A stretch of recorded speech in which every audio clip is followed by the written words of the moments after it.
when I have said that democracy is a condition for the birth of philosophy, I cannot say, I did not say that democracy is a constant condition for the existence of philosophy. For example, Descartes or Pascal are in a political situation which is not at all a democratic state. It's monarchy, absolutism, and so on.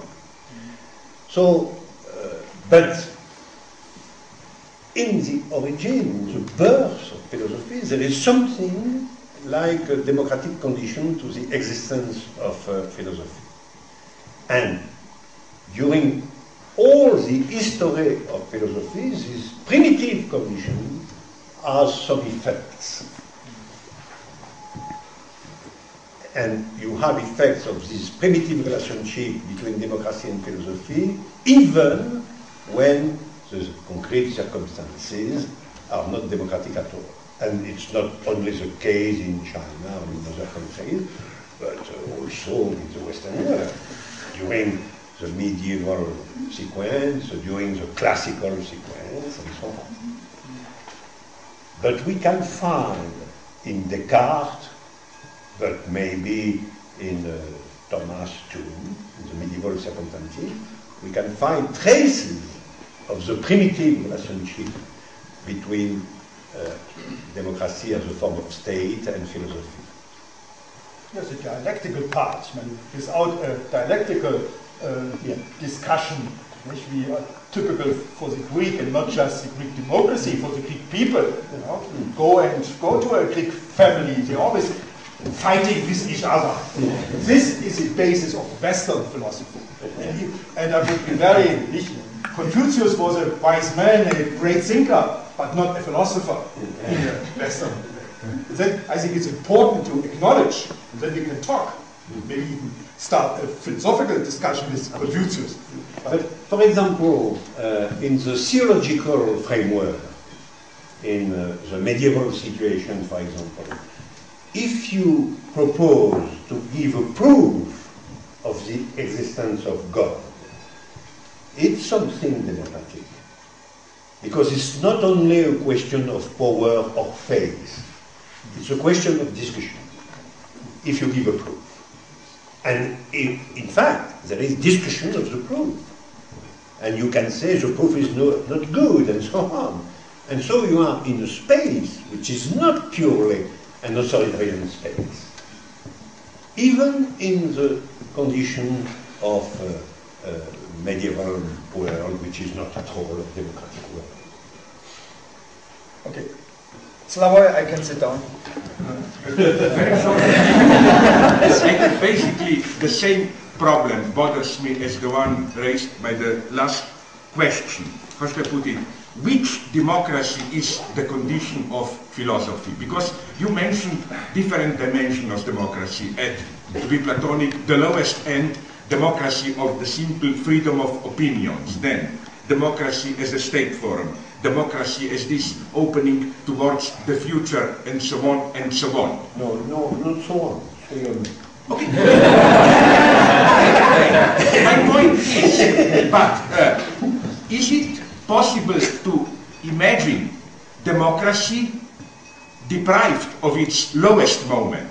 This is the most stupid freedom of opinions, still being condition of philosophy. In other words, you played with the terms truth. Truth can be with the lesson, life, and so on. Now, what if we replace democracy with enlightened absolutism, enlightened terror?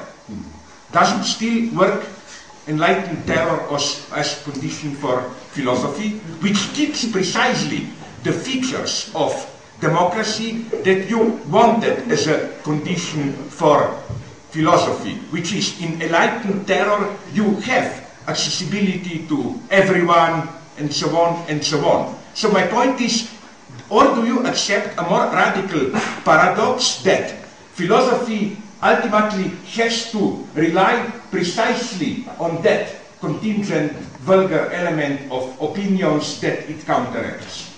No, I think there is a constant transformation during history of the relationship between democracy and philosophy as a condition. Because the point is not here definition of democracy as in the political field. The question is definition of democracy as a condition for the birth and finally for existence of philosophy. And it's, we have different contexts, in fact. Primitively, at the birth of philosophy, finally democracy is a necessity as a form of state with a certain freedom of discussion. And more precisely, the question of arguments and proofs. I insist on this point. Is much more the question of mathematics, proofs, arguments, and so on, than the pure freedom of opinions, which is a condition of philosophy. And after that, there is many possibilities of existence of democracy as a condition of philosophy.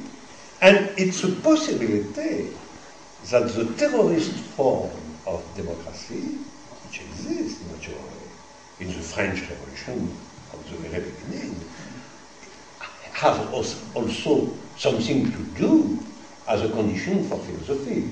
I think, for example, that a part of the work of Hegel is under the condition of the French Revolution, and in fact, under also the terrorist sequence of the French Revolution as a democratic framework, because it has a form of radical equality. Equality before death, finally, but equality. You know the famous pages of Hegel on this point in the French Revolution. So, to finish this point, the relationship between democracy and philosophy, when democracy is a condition of philosophy, it's dependent of the variation of the democratic context under the different sequences of politics. And the enlightened terrorist, I always thought that is another name for a philosopher. Enlightened terrorist is another name.